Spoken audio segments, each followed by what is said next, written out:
Hello, this video will show you how effective the Weihrauch HW100 KT .177 sub 12 foot-pound air rifle can be when used for rabbit control in the UK. Please be aware that this video shows the control of wild rabbits. Viewers' discretion is advised. The rifle I am using in this DVD is the Weihrauch HW100 KT. Out of the box I noticed that a lovely looking stock, dark grained walnut. As soon as I picked it up I felt at home with this. The quality of the wood is superb for a factory spec stock. The metalwork is sound and has a nice deep bluing, exactly what I expected from Weihrauch. The left hand side of the action has painted in white the manufacturer's name and model, whilst on the right hand side it has the pellet type and all the usual stuff. Also on the right hand side is the cock and lever and magazine mechanism. The standard air cylinder is 100cc and it's manufactured from stainless steel, so it's very strong and won't corrode, with the gauge fitted right on the end. That is very accurate. I personally think this is not the best place to have a gauge. As you look at it, the rifle is pointing directly at your face. Accidents do happen. I have replaced the air cylinder with an aftermarket cylinder that is made by A&M Custom Gunsmiths. The cylinder is much lighter and balances the rifle better than the standard cylinder. The cocking mechanism is second to none, being light, quiet, and it won't allow you to load the rifle twice. Moving from bolt action .22 to rimfire, this was a dream to me, because the similarities were so close it became second nature straight away. The magazines, two supplied as standard, two 14 shots, are held with a small side lever. Once the rifle is cocked, you can apply the safety switch, which lies just below the cocking lever. I have fitted a Hawk sidewinder, 4.5 to 14 by 42 scope with half-mil dots, which is one of the better reticles I have ever used. I have also fitted an A&M Custom Gunsmiths Twink 2 moderator to this rifle. This moderator is bigger than the standard moderator. The standard moderator works fine without a doubt, but the Twink 2 has slightly better internal components and is built better, reducing the crack down to nothing more than a slight gust of air. Weihrauch quote that the working pressure for full power shots to be between 90 and 200 bar. Filling the A&M cylinder is an easy job. Remove the protective pin. Fit in the probe that comes along with spare O-rings when you buy the cylinder. Simply turn on the air and watch the air push the gauge up. When I first bought this rifle, I tried a few different pellet types. Some were recommended by friends and some were found by research I did.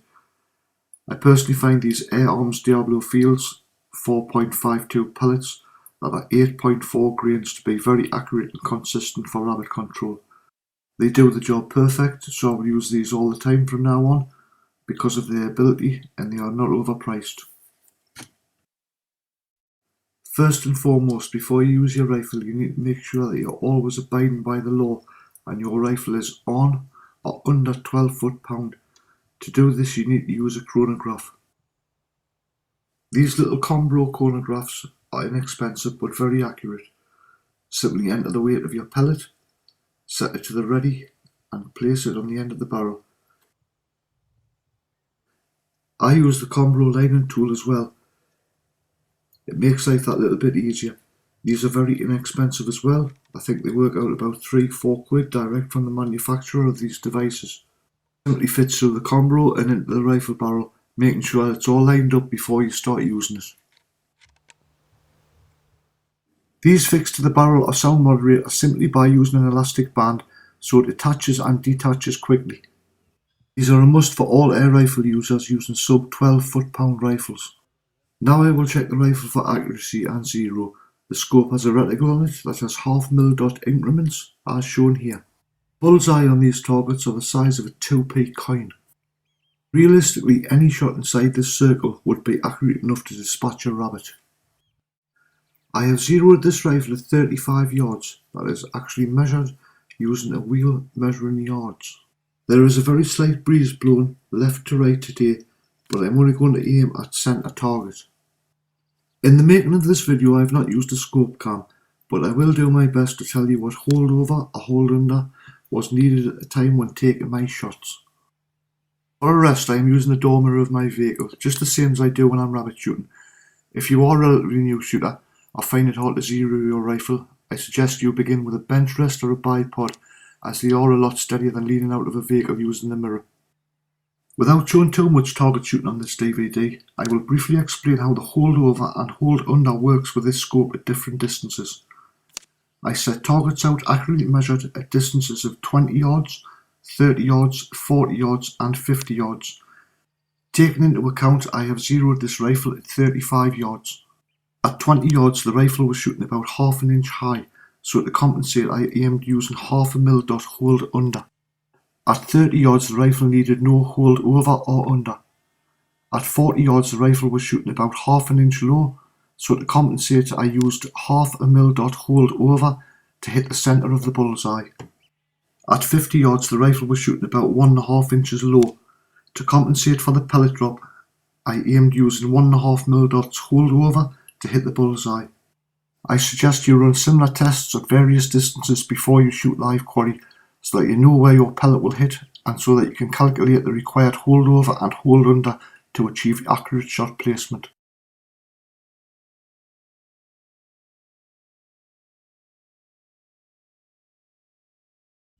I am shooting these rabbits from a vehicle using the wing mirror for a rest while driving the fields. The distances of the shot I will be taking will vary from 30 to 50 yards, so knowing what hold over or hold under is required for shot placement is essential. A very important point is only shoot rabbits at distances where you as the shooter are confident you will cleanly kill it and it will be dispatched immediately. Do not shoot at rabbits just to see if you can hit them, or try the element of luck in case you hit them. As a field sportsman carrying out rabbit control using an air rifle, you should always only shoot safely and know your capabilities and your rifle's capabilities. Only shoot at distances you are confident at killing clean and instant. One point I would like to bring to your attention is that headshot rabbits can kick around after they've been shot. All the movement after the pellet impact is the nervous system shutting down. They are dead immediately. You will need to get used to these so-called dancers. Sometimes they leap in the air, dive in circles, lie on the back with their legs kicking for a while, and sometimes they just drop down dead without moving. Although this is unpleasant to see, the rabbits are dead immediately, and once again this is simply the nervous system shutting down. I would like to see how I work and how effective these sub 12 foot-pound rifles are without intervening with any commentary for a short time.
Rabbits were introduced to Britain by the Romans after they invaded Britain in 43 AD. Romans who settled in the provinces of Britannia brought rabbits to rear as livestock for eating. As far as we know, Roman rabbits were the same as the wild Spanish rabbits, not domesticated. Roman settlers adopted the enclosures which native British Celts had built to rear hares, to house rabbits brought from Spain, and it is believed that the Romans then used nets and ferrets, which were domestic polecats, to capture the rabbits when they were wanted for food. The next introduction of rabbits in Britain took place in the 11th century, when Norman settlers brought rabbits back from Normandy to establish them as semi-domesticated livestock. All our modern wild rabbits are descendants from the Norman rabbits, who escaped and survived in the wild. Like the Romans, the Normans kept the rabbits in enclosures and allowed them to breed freely, then culled the younger rabbits, called conies, and used them for food. These enclosures were called warrens. They were usually surrounded by a stone wall and often had an artificial mound in the middle of it so the rabbits could burrow in. Again, the Normans would use ferrets and nets to capture the conies when they were wanted for food, and a Norman lord would employ warreners, whose job it was to ensure the health and size of the rabbit warren and to provide the required amount of rabbit meat on demand. Of course, since rabbits can dig far, fast and deep, a certain number of rabbits escaped over the centuries, giving Britain its wild rabbit population we have today.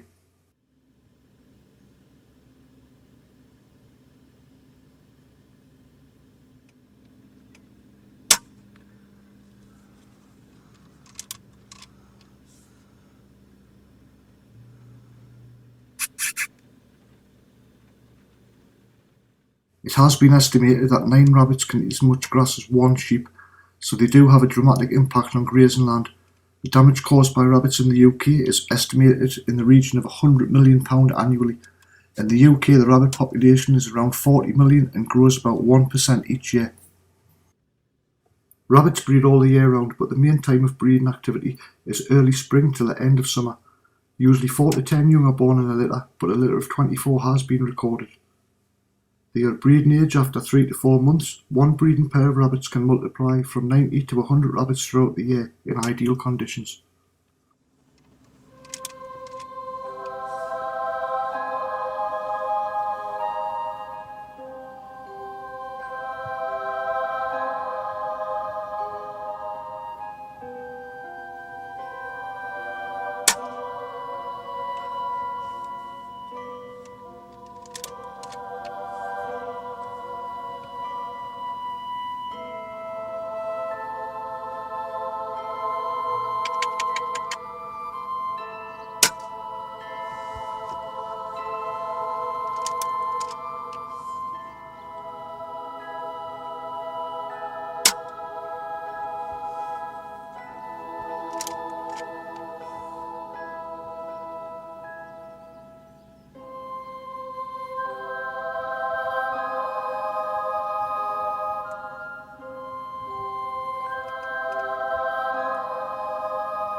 As you can see, these HW100s are more than capable of producing good bags of rabbits.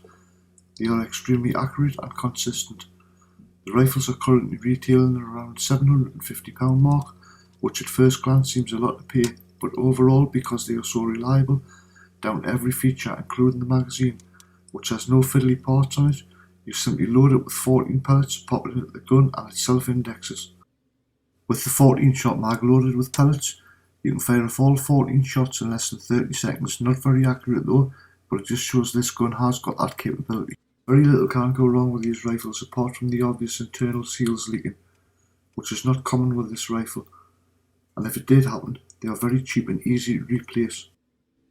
The multi-shot mag is superb in the hunting field because when the opportunity arises to shoot multiple rabbits from the same position, you are always ready. With these couple of clips here, I was extremely lucky, as after I shoot the first rabbit I was aiming at, another rabbit runs from midfield and just so happens to stop at the verge of the field, about 6 yards past the first rabbit I shoot, and then instantly a third rabbit appears about 5 yards past the first rabbit I shot, giving me the chance to bag an unexpected trio, and a double in the second clip.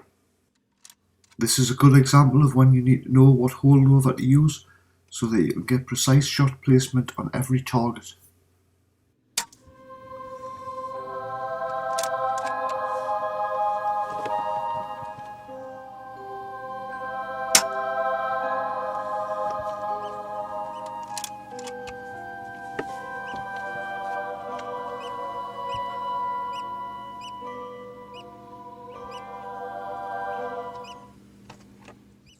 I will just take a moment away from shooting so that I can remove the guts from these few rabbits.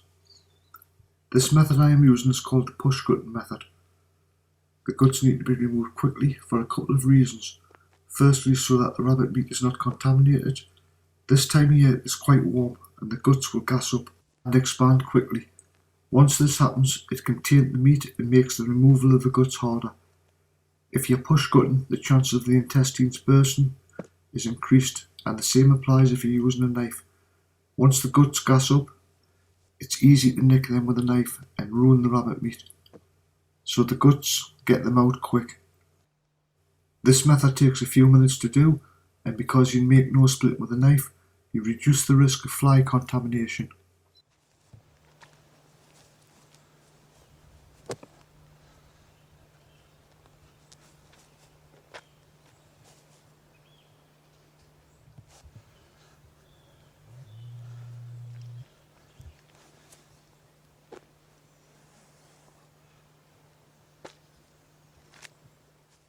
This is a very quick and clean way to gut rabbits.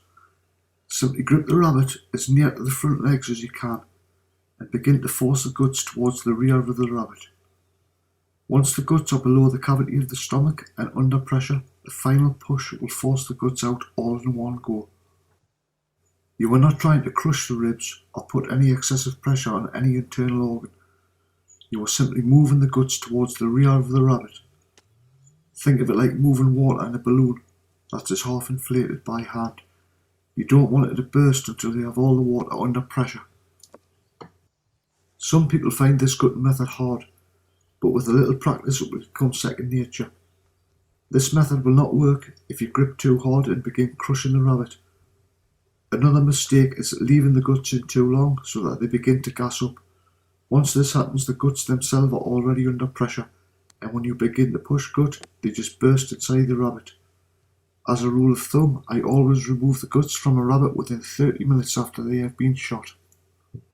Another good tip, if you are new to using this method, or you have large rabbits to do, simply push them across your leg like I am doing in this clip. You will get more force and make the job a little bit easier.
When you're shooting on farms and estates, you should always abide by the terms of the permission that you have been granted, by only shooting quality that you have been told to do so.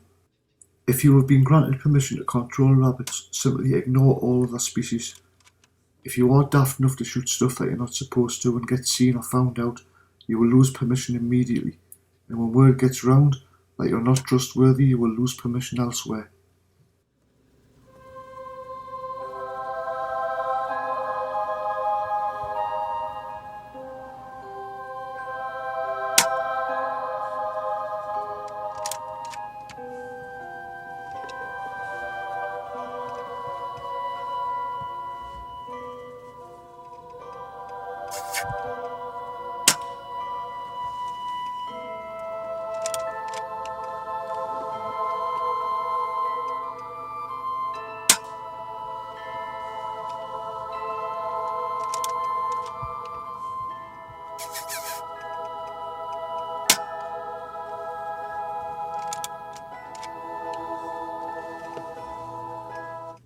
When you're shooting rabbits with an air rifle, it's important that the rabbits are headshot, so that they can either be sold to the game dealers that will sell them for human consumption, or you can process them for your own home cooking. I will show you in this video towards the end how to make a rabbit and black pudding pie that is a delicious meal to make. The average bloke in our modern day society has never eaten rabbit due to the bunny hugging stigma that modern day society do-gooders have created. Yet it is the most nutritious meat available. Rabbit is an all-white meat that's low in cholesterol than chicken or turkey, 164 milligrams of cholesterol in rabbit versus 220 milligrams in chicken. It is just 795 calories per pound. Chicken has 810 calories per pound and has the highest percentage of protein and the lowest percentage of fat in any other meats. In short, meat does not get any healthier.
When I'm out, I will also take other quality that I can legally shoot, like wood pigeons. They make a very tasty meal, and are a great ingredient to add to most game recipes. This rabbit here was sitting at 50 yards exactly, so I get the correct amount of holdover, which is calculated as 1.5 millilots, which produced another nice clean headshot rabbit. I do not attempt to shoot past this distance because I have not calculated the holdover past 50 yards on paper. If the rabbits run off before I get there within 50 yards of them, I don't worry, they will be there for another day.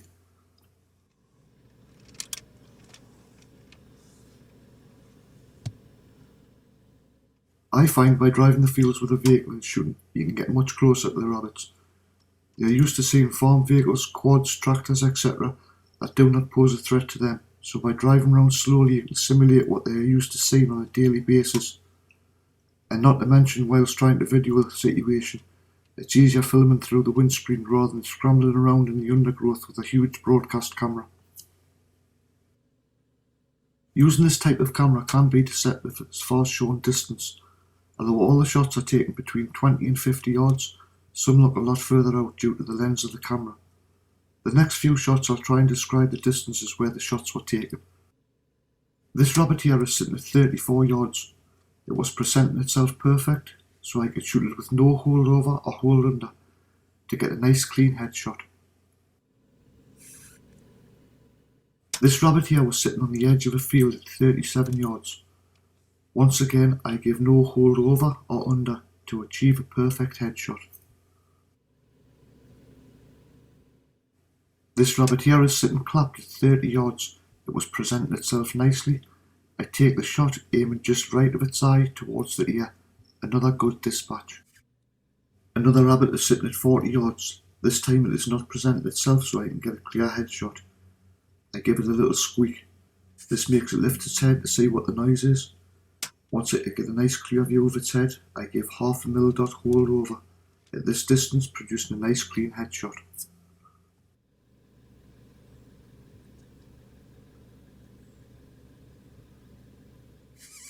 Here are 3 rabbits at various distances, so I have to make some quick calculations. The first rabbit 20 yards, I shoot half a mil dot hold under. The second rabbit 25 yards, I shoot half a mil dot hold under again. The third rabbit is 28 yards, I shoot about quarter of a mil dot hold under.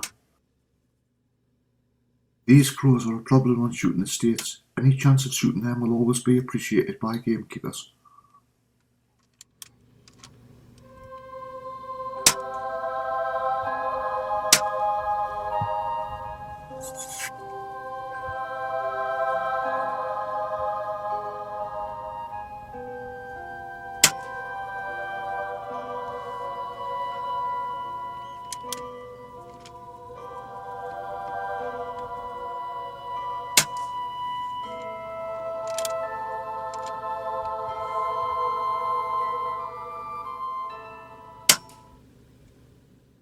Something you're likely to come across when shooting rabbits is rabbits infected with myxomatosis.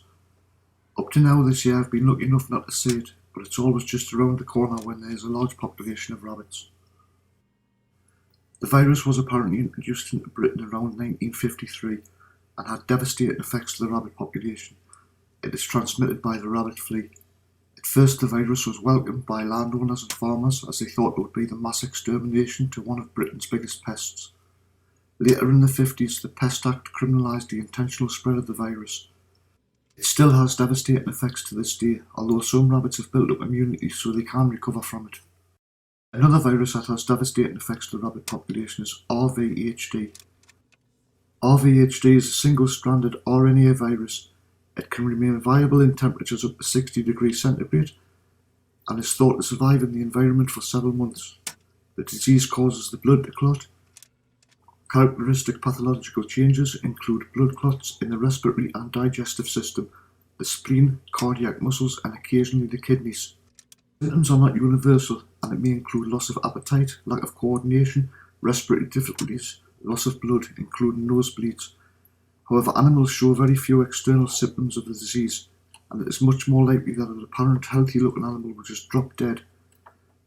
The incubation period is between 24 and 72 hours, with deaths from several hours to 1 to 2 days later. RVHD is a very difficult disease to diagnose in the wild. There is marked difference between the apparently healthy-looking corpses of animals dying of RVHD and those dying of myxomatosis. The disease is highly contagious and is spread by direct contact with the infected animal, by contaminated food, water, bedding, or by mechanical transmission. Although humans may carry the disease on clothing, etc., RVHD is specific to rabbits with no evidence of any human threat or ill health even if the infected rabbits are eaten. Rabbit control in the UK is essential, otherwise the financial impact due to rabbit damage would be dramatic to all of us. To put this in layman's terms, if the rabbits eat the fields where the stock are grazing, the farmer has to buy feed in for the sheep and cows, so the more the farmer has to spend on feed means the more they have to sell the animal for. The more the butchers and the supermarkets have to pay means the shelf prices have to go up. The same goes for arable crops such as wheat, barley, maize and oilseeds. The more the rabbits eat and damage means the little the farmer has left after the harvest has to be sold for a greater price so they can make ends meet.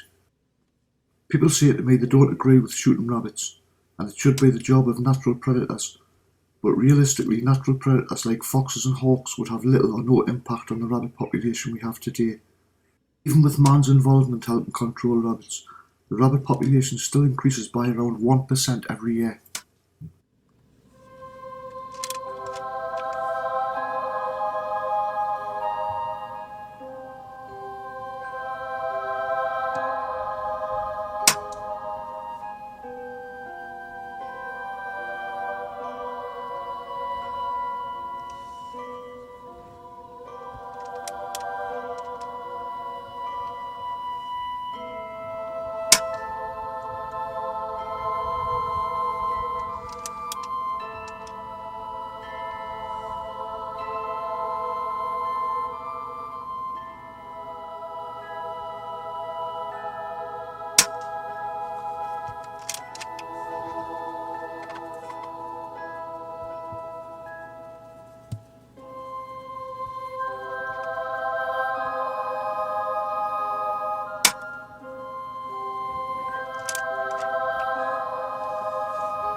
When attending your permission to shoot rabbits, try not to shoot it too often, meaning if you are there every day or every other day, all you will do is educate the rabbits to what you are doing.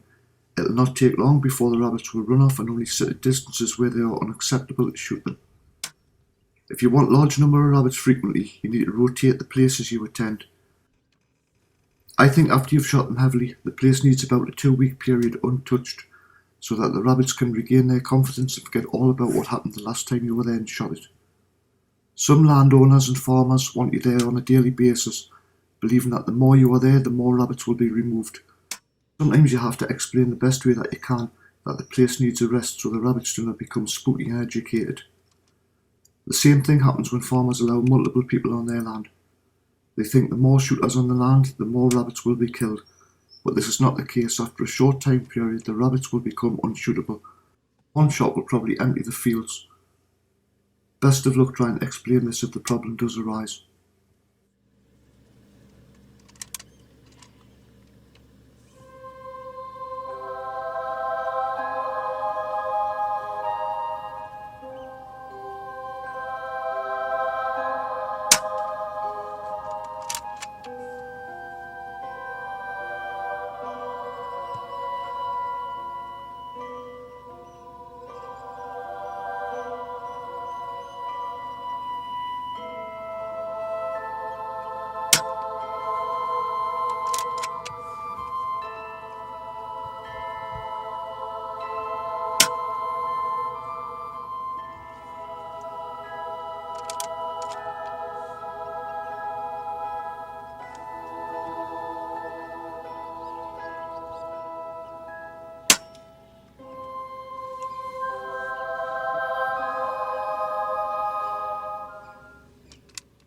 The next few video clips were taken on a farm I was trying to let rest for a couple of weeks.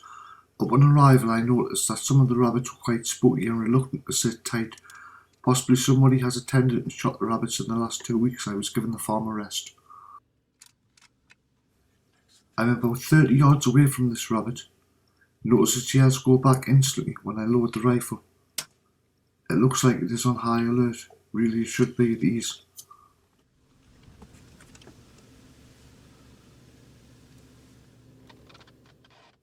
This rabbit here, instead of sitting calm, decides to run off.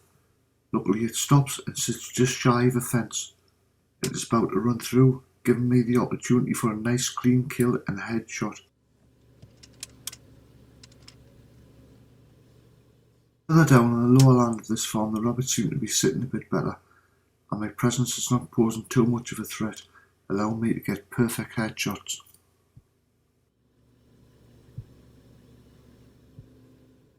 Unlike shooting at paper targets, rabbits move and twitch, so you have to get on your target quickly and shoot accurately. You will not get the chance to correct a shot after you have missed, so you must make your first shot count. Trapped rabbits lying out in low grass. It's every shooter's dream. We must always take advantage of these situations, but remember, these rabbits are ready to take off. These two rabbits here are just sitting outside of the thick cover. The first rabbit presents itself just right, but the second rabbit is not hanging about, but it will be there for another day. Another two are sitting parallel about 45 yards out. They think they are safe because they're behind some light cover. I take the right hand rabbit, quickly moving on to the left hand rabbit. That does not move after the first one is shot, producing another two good rabbits for the bag.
These next few clips were taken on a farm I've not attended for a long time. The farm is near enough 40 miles away from my home. It does get shot regular by keepers on the estate and by a couple of local tenants living on the estate. All of them are shooting at these rabbits with 1.7 HMR rifles, which makes the rabbits ultra spooky, and for them reasons I don't shoot here often. The main reason I've attended to shoot these rabbits, they've had a short spell from being shot due to the fact the grass has been so tall nobody could see them to get a shot at them. The grass has been cut and baled over the last 2 days, so I thought I'd see what I could do with my HW100. I am really surprised I'm getting within shooting distance of these rabbits. Although they are a little jumpy, I seem to be managing okay, and I am able to get rabbits here with my sub 12 foot-pound rifle.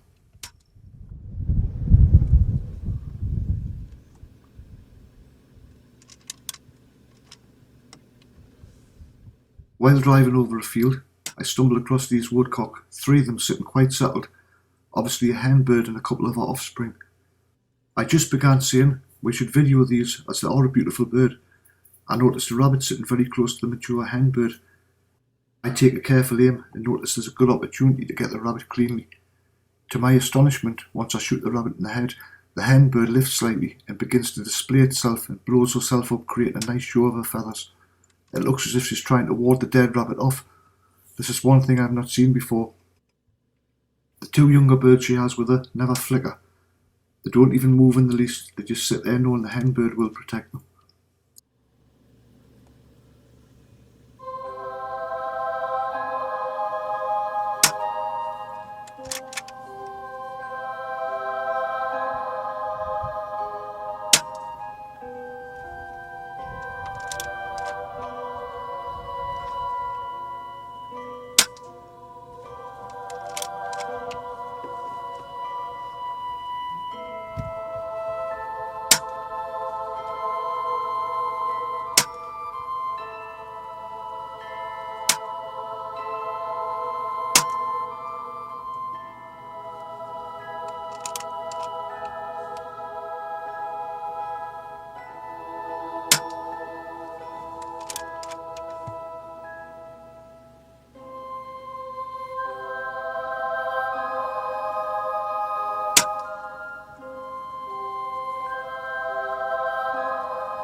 couple of hours I spent on this farm was more productive than I estimated before I arrived. In the 2.5 hour period on the freshly cut fields, I produced a decent bag of 43 rabbits. Some are a little on the small side, but I don't waste nothing I shoot. All the nice tender meat will be used in recipes I cook at home.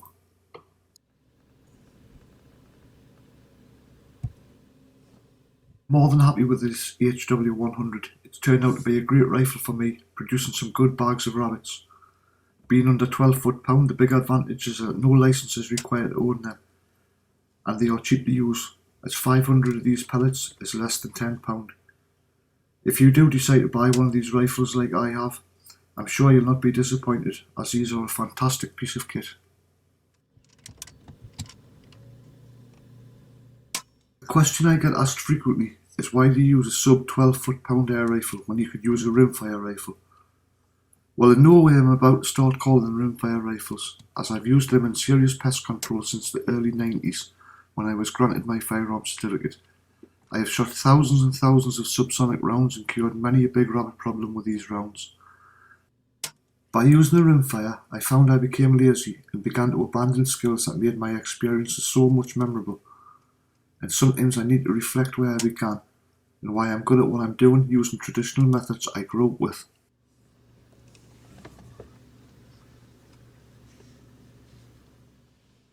I must say, the range on a rimfire zeroed at 50 yards isn't much greater than a 177. Yes, you don't need the holdover with a rimfire, but in the right hands it will kill quarry equally as good as the rimfire. Yes, the rimfire has 40 grains of lead flying on its target, so it does have the stopping power, but some people think because they're shooting a rimfire round, they will kill it accurate at 100 yards plus.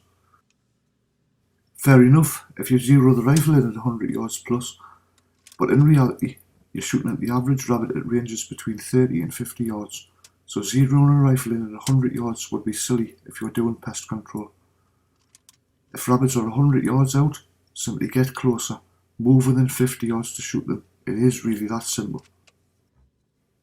A fact is that if you hit a rabbit anywhere in the main body area, it will usually die when you're using a 2-2 rimfire, whereas an air gun has to be more clinical with a brain shot. You can get away with being far less accurate with the knockdown power of a .22 rimfire. It is said that 4 foot-pound is enough to kill the rabbit humanely if it is shot in the brain. If you shoot it elsewhere, it starts becoming a lottery as to whether it will run off wounded, and that's what you need to avoid happening at all times.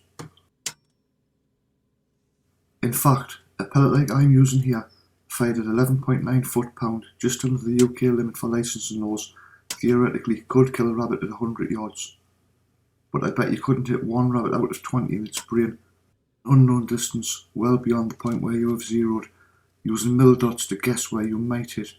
So for that reason, we simply do not try these shots on live quarry. The same rule applies to rimfire rifles when they are shot beyond the range of zero, not to mention the fact that the .22 rimfire has a nasty tendency to produce some very dangerous ricochets, and the utmost care must be taken at all times. By no means am I trying to say that you have to be less careful with an air rifle, but they are generally more forgiving, and the fact you can shoot skywards is a big bonus when doing general pest control. Most modern air guns has the capability to kill rabbits at ranges far beyond where you can reliably hit them.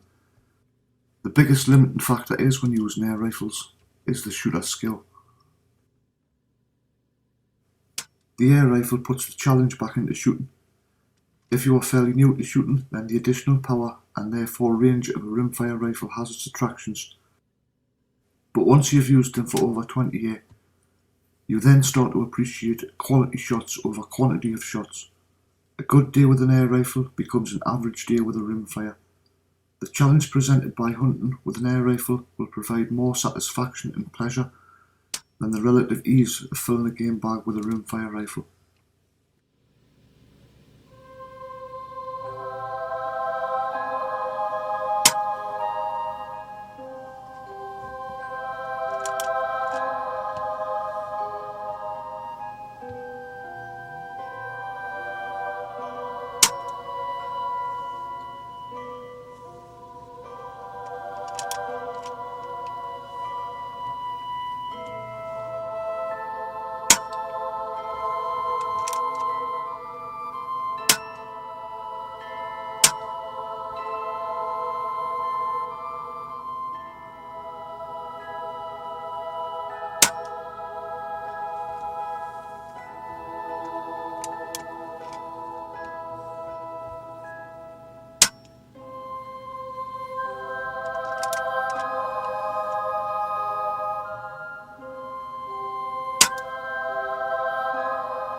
An important point to remember when doing rabbit control on farms is that the farmer will want the rabbit shot no matter what size or age the rabbit is. They all eat grass and crops. I have seen shooters leave small rabbits with the intention to return later in the year when they have grown. Although this is a nice thought, the farmer will not see it that way. If you begin farming rabbits and do not control it with the summer population, you will soon be replaced by a shooter that will do the job the way the farmer wants it done. Personally, I do not mind in the least when I'm asked to shoot smaller rabbits, because the meat from them makes a delicious ingredient to cook with.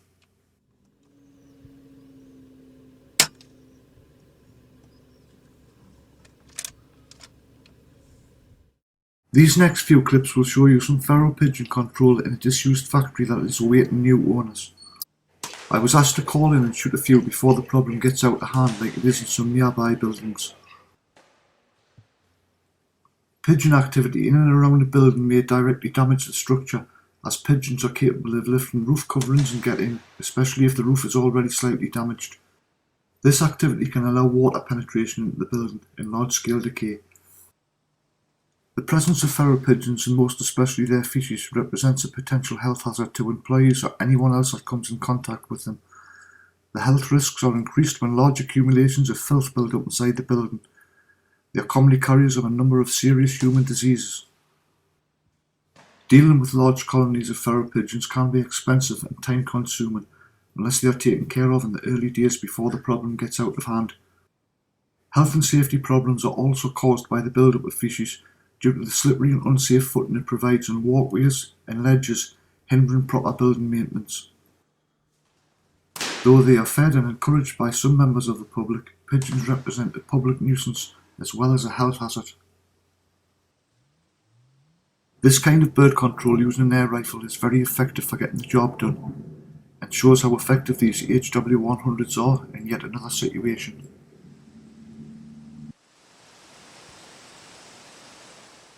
That just about concludes the actual shooting I have done in the making of this video.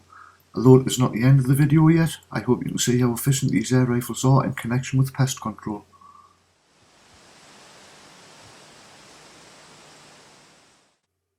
I am going to show you how I prepare rabbits that I have shot. The preparation will take you through the process from field to table, showing you how I make delicious meals from what you are shooting.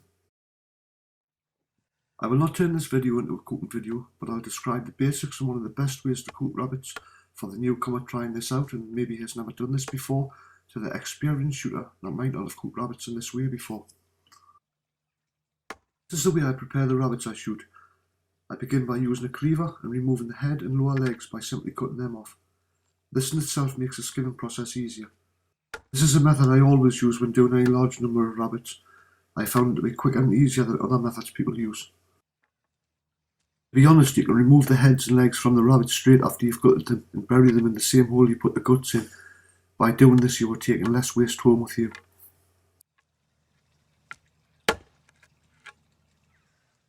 The next stage of the skinning process is where I place a small split made with a knife in the middle of the back area.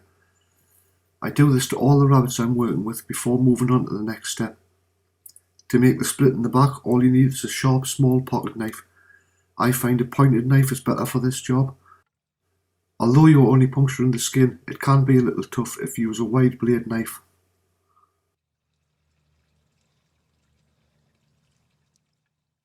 After I have made a split in all of the backs, I place my fingers in the split I have made and pull the skin apart towards the front and the rear of the rabbit. As you can see here, the skin comes off in 2 bits.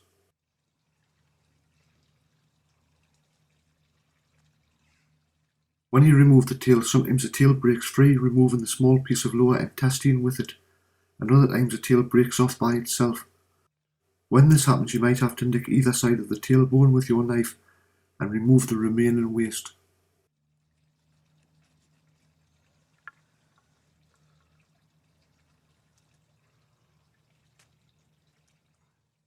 I will show you this method again here, but this time I will do it slightly slower so you can see how easy and effective this is to do.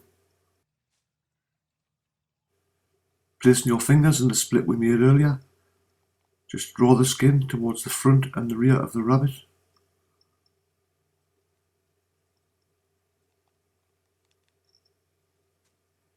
like we have done there.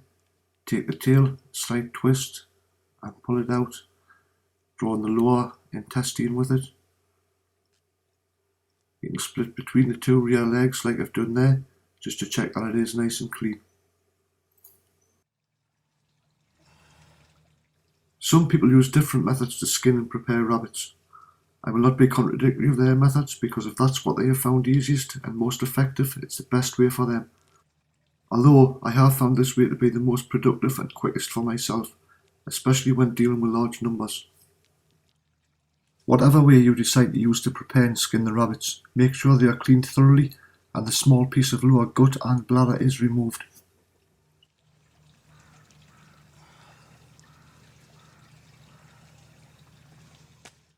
For my full recipe in detail, you can find it on my YouTube channel by searching for user FieldSports1, which is all one word. Browse through my videos on YouTube and you will find my video named Rabbit and Black Pudding Pie. To begin the cooking process, I have removed the nice tender meat from the bone and placed it in a Pyrex dish. I then add the rest of my ingredients: leek, carrot, onions, bacon, black pudding, potatoes and mushroom, along with my stock, a mixture of beef stock, Bisto granules, ginger, mustard powder, garlic, salt, black pepper and Worcestershire sauce. I cover the dish with foil and place it in a preheated oven on 175 degrees centigrade, putting it in a mid-oven position and cooking the ingredients for 1 hour and 30 minutes. After the ingredients are cooked, remove them from the oven, give them a final mix-up and allow it to cool off a little for about 20 to 25 minutes.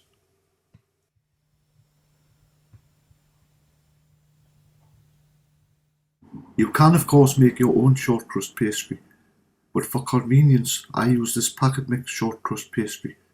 It is inexpensive to buy and it does save a lot of work. You simply add the contents to a mixing bowl and add cold water. Once you have mixed your pastry, it should be nice and firm so you can roll it out. You then need to cover it with a bag or a bit of cling film and place it in the fridge to rest for about 20 to 30 minutes. You will need to lightly flour a suitable work surface so you can roll your pastry. I then grease my baking tins using a light coating of butter so that the pastry will not stick to the tin when it is cooking.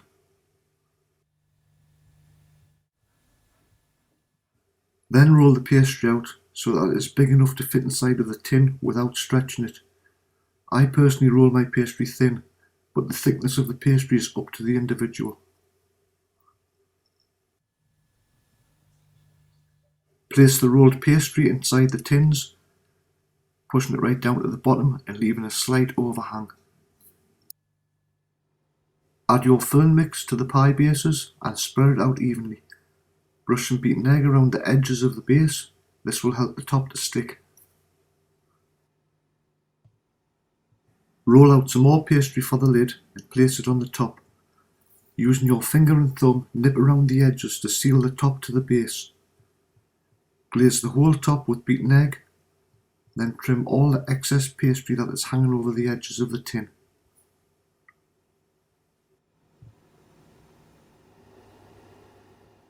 Place the pie in a mid position in the oven that has been preheated to 200 degrees centigrade and leave it to cook for approximately 20 minutes until the top begins to turn golden brown.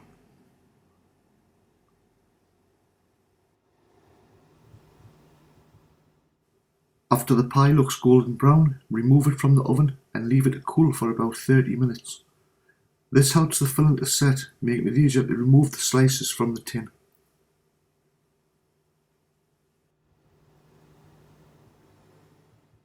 Once the pie is cooled off a little, you can easily cut it and remove slices ready to eat. I hope you can see by this what delicious food can be made using rabbits. No rabbits you shoot need go to waste, because whatever size the rabbit is, it will always be the best ingredient for a traditional rabbit and black pudding pie.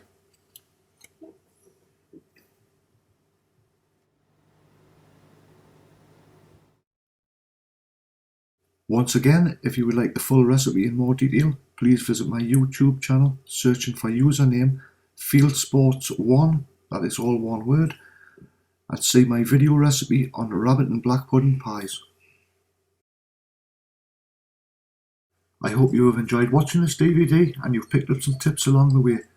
Please visit my site, which is www.sh-pc.co.uk for other shooting related DVDs. You will find all you need in the DVD sales section.